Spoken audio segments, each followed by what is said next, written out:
11번 문제 풀어보도록 하겠습니다. 11번 생물 반응기의 계측 기구가 갖추어야 할 조건으로 거리가 먼 것입니다. 요란 책 386페이지를 보시면 일부 내용이 포함되어져 있습니다. 10-2-1번 능동적 발효의 측정을 위한 계장. 그 첫 번째 줄 보시면 멸균 상태를 유지해야 하고, 그래서 한 둘, 셋, 넷, 다섯 번째 줄 보시면 멸균될 수 있어야 되고, 그 밑에 줄 100도씨 습도에서 어느 정도 고온에서 견딜 수 있어야 되고, 그 밑에 줄 내성을 가지고 있어야 합니다. 그래서 뭐 정확하게 요 보기에 나와 있는 이야기들이 적혀져 있지는 않지만 유추해 보았을 때 내구성이 있어야 되고 안정성이 있어야 되고 정확해야 됩니다. 그리고 2019년도 문제에서는 무균성이 보기에 나열되어져 있었는데 정확성 대신 무균성이었던 것 같은데 21년도 문제는 조금 바뀌었네요. 그래서 11번의 정답은 A, B, 1, 2, 3번이 맞고 4번 투명성이 아닙니다.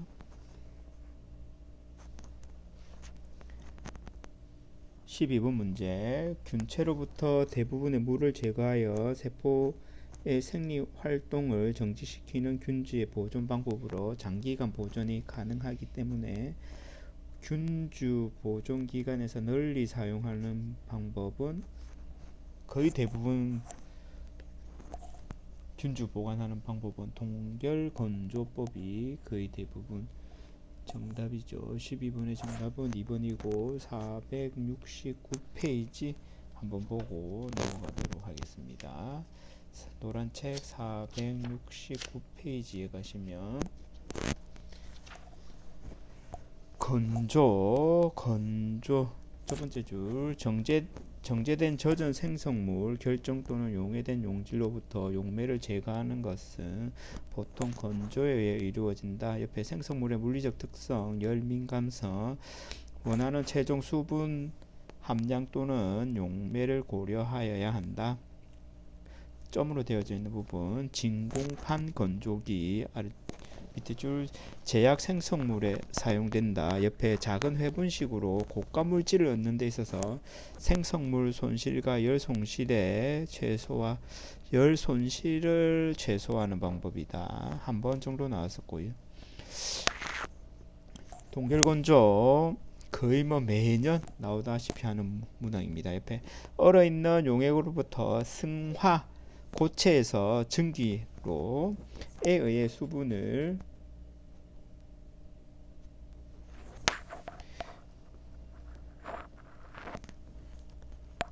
제거하는 방법.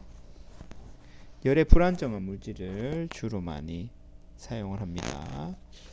그래서 요 정도 기억을 해주시면 될 것 같습니다. 12번의 정답은 2번입니다.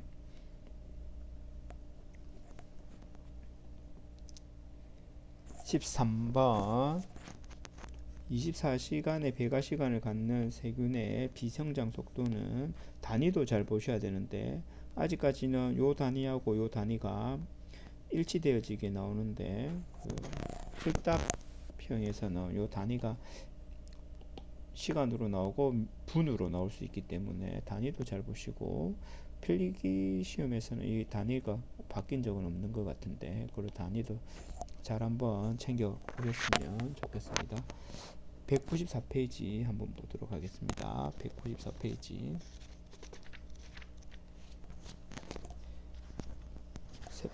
세포의 생장에서 194페이지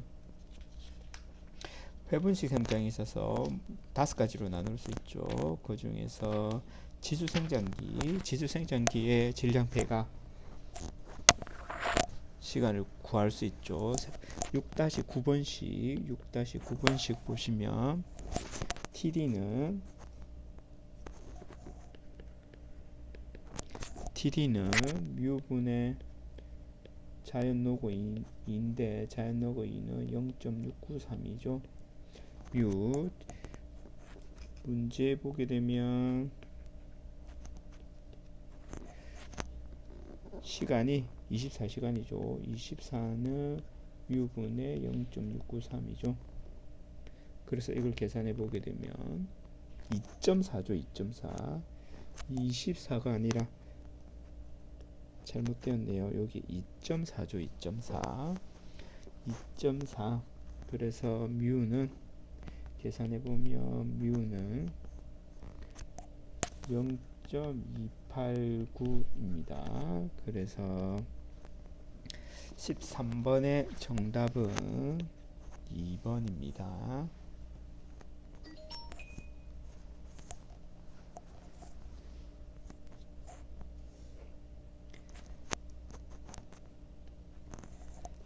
14번 아스파라질러스 오리제로부터 알파 아밀라제를 생산하는데 배지를 고안하기 위해 질소원을 사용할 때 다음 중 적합하지 않는 것은 질소원을 사용하는 것입니다. 질소원을 사용하는데 적합하지 않는 것은 58페이지 보도록 하겠습니다. 58페이지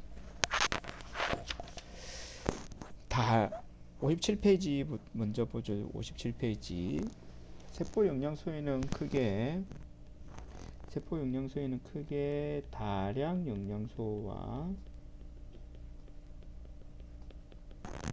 미량 영양소로 나눌 수 있는데 다량 영양소는 탄소, 수소, 산소, 질소, 황인, 마그네슘까지 좋은 스피크 만들자죠. 미량 요소는 나머지 올리브대, 징크, 구리, 망간, 칼슘, 나트륨 같은 것들이고 오늘의 문항의 질문은 질소원이었죠. 질소원은 다량 영양소 중에서 탄소원하고 질소원을 한번 읽어보도록 하겠습니다. 탄소화물은 세포의 탄소와 에너지의 주요 공급원이다. 미생물은 탄소에 따라 두 가지 범주로 나누는데 종속 영양주 그리고 독립영양주, 화학합성 독립영양주, 광독립영양주 이런 것들 바로 옆에 문구가 나오니까 무엇을 이용해서 에너지를 얻는지 카본을 얻는지 이런 것들 한번 보셨으면 좋겠고 그 밑에 줄 산업적 발효에서 가장 일반적으로 사용되는 탄소원은 당밀, 설탕, 전분, 포도당, 덱스트로스, 옥수수 시럽, 콘 시럽입니다. 콘 시럽 옆에 제지 폐기에 포도당 옆에 실험실용 발효에서 포도당, 설탕, 과당 일반적으로 사용하고 일부 발효에서 메탄올, 에탄올, 메탄가스들도 사용하고 그 밑에 호기적 발효에서 기질탄소의 50%가 세포 생장에 이용되어질 수 있다. 나머지 50%는 에너지겠죠. 현기적 발효에서는 기질탄소의 많은 부분이 생성물로 바뀌고 적은 양의 기질탄소가 세포 균체로 바뀐다. 20% 이하. 기존 책에서는 30%로 나와 있었는데 여기에서 20% 이하로 바뀌었습니다. 질소원 건조 중량의 10에서 14% 정도를 차지하고 암모니아, 암모늄염, NH4Cl, NH4,2SO4, NH4NO3, 단백질, 펩타이드, 아미노산, 단백질과 핵산의 형태를 많이 사용하고 그 밑에 줄 끝에 요소 많이 사용되어질 수 있고 이스트 익스트랙트 효모 추출물과 펩톤 많이 사용하죠. 실험실에서 많이 사용하는데 단점이 값이 비싸죠. 이렇게 두 개를 비교해 놓은 표가 아래쪽 테이블 2-8에 나오죠. 스타치 웨이스트 그 밑에 몰라세스가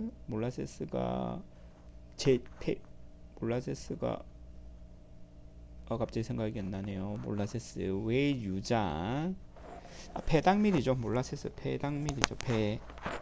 버려지는 당밀. 그리고 설파이트 웨이스트 리퀴드 아황산 폐기고 제지 산업의 부산물이죠.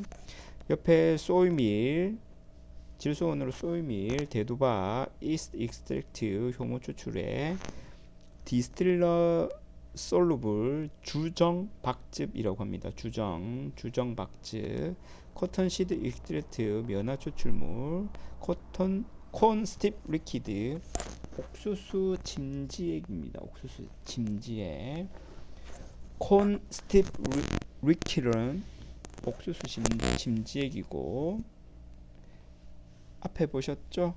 콘 시럽은 탄소원이죠. 나머지 많은 녀석들은 다 질소원인데 옥수수 시럽은 탄소원입니다. 카본 소스. 그래서 14번의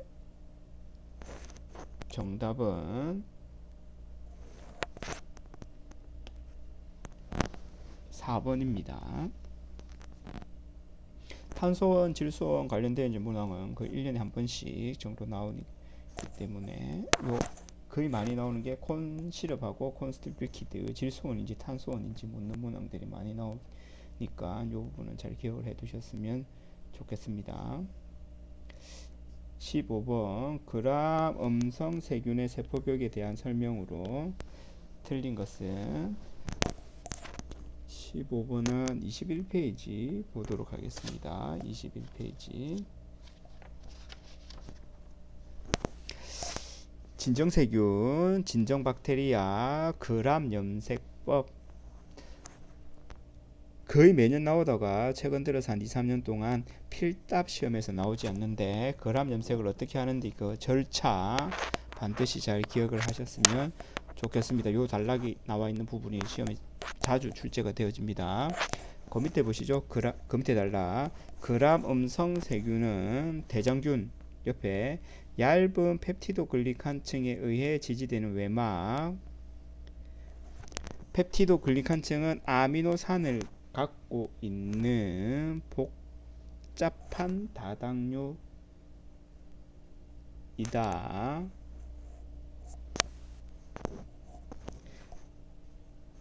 밑에 내막 또는 세포질막은 세포 극에 의해 외막과 분리되어진다.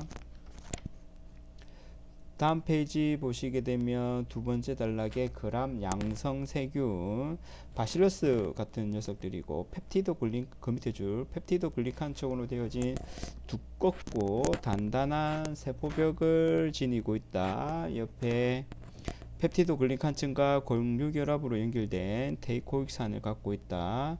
그 밑에 그람 음성 세균에 비해 단백질 분비가 용이하다. 그람 음성 세균은 내막 외막이 존재하죠. 맞죠? 펩티도 글리칸층 페리플라즘에 펩티도 글리칸층 존재합니다. 얇게 맞습니다. 그람 염색 시 그람 염색 보도록 할까요? 안 보고 갔었는데 세 번째 줄 보시면 열 고정하고 옆에 크리스탈 바이올렛으로 염색을 하고 그 밑에 줄 요드 매염제라고 이야기하죠. 매염제 옛날에 필답 고사에 나왔던 것 같은데 요드 매염제 염색이 더 잘 되게 하는 시약들을 매염제라고 이야기합니다. 그람 염색에서는 요드를 매염제로 사용을 하여서 크리스탈 바이올렛이 세포벽에 더 잘 염색이 되어지도록 하고 옆에 에탄올로 워싱을 하는 거죠. 그람 양성 세균 같은 경우는 펩티도 글리칸층이 세포막 밖에 존재하기 때문에 염색이 잘 되죠. 크리스탈 바이올렛은 보라색이기 때문에 보라색으로 나타나고 그람 음성 세균은 외막이 존재하기 때문에 염색이 잘 안 되죠. 요드 매염제로 요드를 사용하더라도 그래서 무색이죠. 워싱하게 되면 다 무색으로 섞여져 날아가고 사프라닌을 처리하게 되면 이 사프라닌의 색깔이 붉은색이죠. 그래서 그람 음성 세균은 붉은색이 차이를 띱니다. 붉은색 그람 음색 붉은색 적색을 띠죠. 이렇게 보라색과 적색으로 나뉘어지는 이유는 검체줄 세포벽 구조의 차이죠. 세포벽 구조의 차이. 세포벽 다 있죠. 펩티도 글리칸층이 양성이나 음성이나 다 존재하는데 그 구조가 차이가 있다라는 거죠. 음성 세균은 외막과 내막 사이에 얇게 펩티도 글리칸층이 존재하고, 양성 세균은 세포막 바깥쪽에 원형질막 바깥쪽에 두껍게 존재한다라는 거죠. 아미노 슈가들의 함량이 펩티도 글리칸층의 조성을 보게 되면 N아세틸 뮤라믹산하고 N아세틸 글루코사민들이 존재하죠. 여기에는 그 아미노당들이 많이 존재하는데, 많이 구성이 되어져 있는데, 펩티도 글리칸층은 양성 세균이 두껍게 존재하죠. 그리고 함량이 높은 것은 양성 세균이죠. 음성 세균은 상대적으로 펩티도 글리칸층이 얇기 때문에. 그래서 15번의 정답은 3번입니다.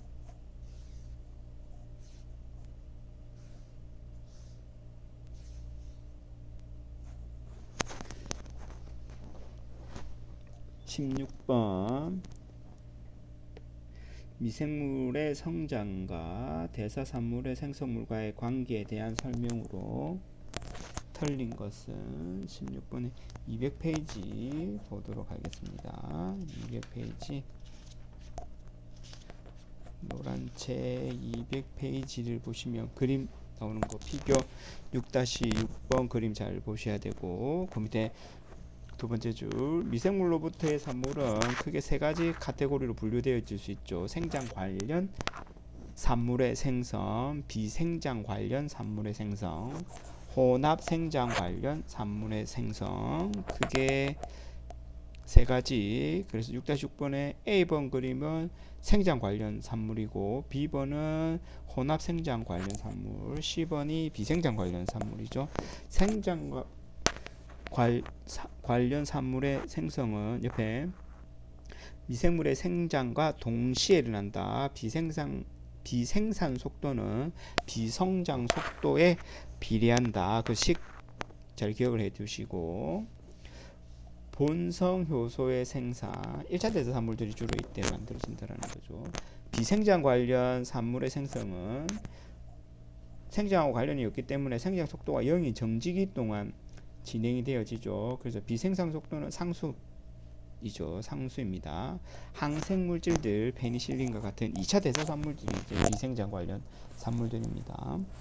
혼합 생장 관련 산물들 완만한 생장기 또는 정지기에서 기억을 해 두시고, 구연산 없는데 적어 두시고, 구연산, 젖산, 잔탄검과 같은 녀석들이 이때 만들어집니다. 16번 보기를 보도록 합시다. 혼합 생장 관련 산물의 생성은 완만한 성장기 또는 정지기에 일어나죠. 조금 전에 보셨던 것처럼 비성장 관련 산물의 생성은 성장 속도가 0인 정지기 동안 진행이 되어지죠. 비생산 속도는 세포의 성장 속도에 비례하는 게 아니라 상수죠. 그래서 16번의 정답은 2번이겠네요. 젖산 혼합 생장 관련 산물의 예이고, 페니실린 비성장 관련 산물의 예죠. 3번 맞습니다. 성장 관련 산물은 미생물의 성장과 동시에 1차 대사 산물이니까 동시에 만들어진다고 이야기를 했었죠. 그래서 16번의 정답은 2번입니다. 17번 보도록 하겠습니다. 다음 보기에서 설명하는 미생물의 영양소는 보기 미생물의 성장, 일부 대사산물의 합성을 촉진하는 필수적인 세포 구성 성분이거나 전구체로서 반드시 필요하지만 개체가 합성하지 못하는 거 넣어줘야 된다는 거죠. 17번 문제, 조금 전에 영양소 이야기했던 61페이지를 다시 보도록 하겠습니다. 미량요소 뒤에 킬레이팅제 이야기가 나오고 생장인자 이야기가 나오죠. 생장인자 61페이지 중간에 볼더체로 되어져 있는 생장인자 그루스펙타 보도록 하겠습니다. 성장과 일부 대사산물의 합성을 촉진한다. 대표적인 생장인자는 비타민, 호르몬, 아미노산. 비타민은 대개 보조 효소로 작용하고 일반적으로 필수 비타민은 뭐 몇 가지가 존재하죠. 티아민, 리보플라빈, 피리독신, 밑에 K까지.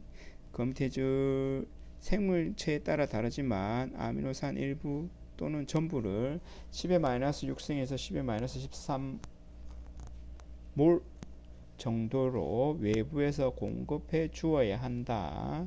뭐 올레기엑시데스테롤과 같은 일부 지방산. 그 제일 마지막 줄 옥시사이토키닌, 생장 호르몬 이런 녀석들을 그 총칭해서 보기에 나와 있는 설명을 총칭해서 생장인자라고 이야기합니다. 그루스 팩터들. 그래서 17번의 정답은 4번입니다. 18번 직경이 90mm인 페트리디스의 분산 도말법으로 균주를 배양할 때 단일 콜로니로 관찰하기 적당한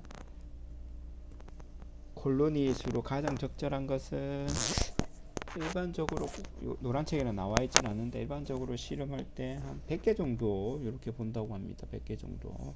그래서 한 100개에서 한 200개 정도 관찰해서 본다고 합니다. 그래서 18번의 정답은 3번입니다.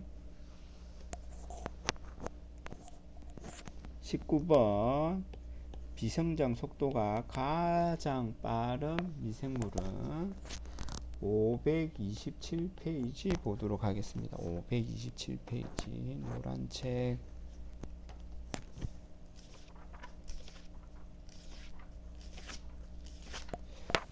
(527페이지) 보시면 4-2-1번 대장균 첫 번째 번역 후 수정이 필요 없고 대장균은 초기 숙주로 선택하는 게 가장 보편적이고 옆에 많은 연구가 이루어져 넓은 지식 기반을 활용할 수 있고 그 밑에 달라 첫 번째 줄 대장균은 생장 속도가 빠르다. 고농도 배양이 가능하고 그 밑에 줄 높은 발현율 그 밑에 줄 매우 높은 생산성 옆에 간단하고 값비싼 배지가 사용이 되어진다. 가장 빠른 것은 대장균이죠. 다음 페이지 보도록 할까요?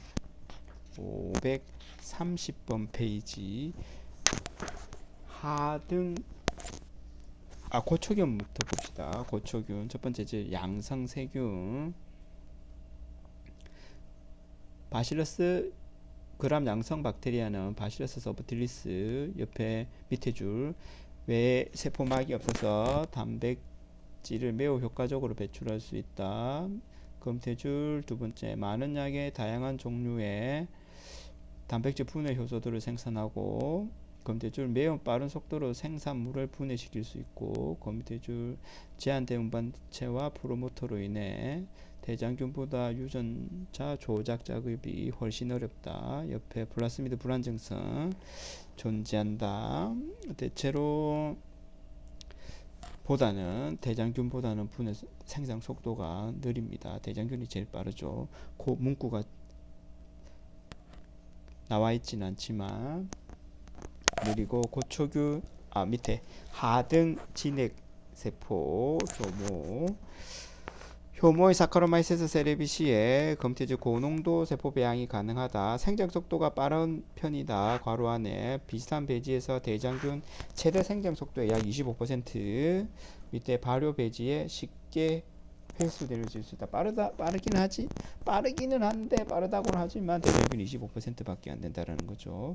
옆에 531페이지 제일 밑에 달라 보시면 아스파라질러스 나오죠. 황국균은 아닌데 아스파라질러스 이런 곰팡이들도 사용할 수 있습니다.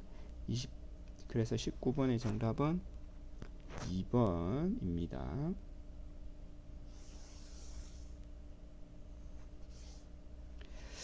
21번 표준균주관리 목록 양식에 포함될 내용으로 적합하지 않은 것은 이 내용도 노란책에는 없습니다. 표준균주관리 내용을 찾고 했었는데 아직까지 찾지를 못했습니다. 그래서 일단은 정답은 보관 기간은 포함되어지는 내용이 아니라고 합니다. 그래서 20번의 정답은 2번입니다.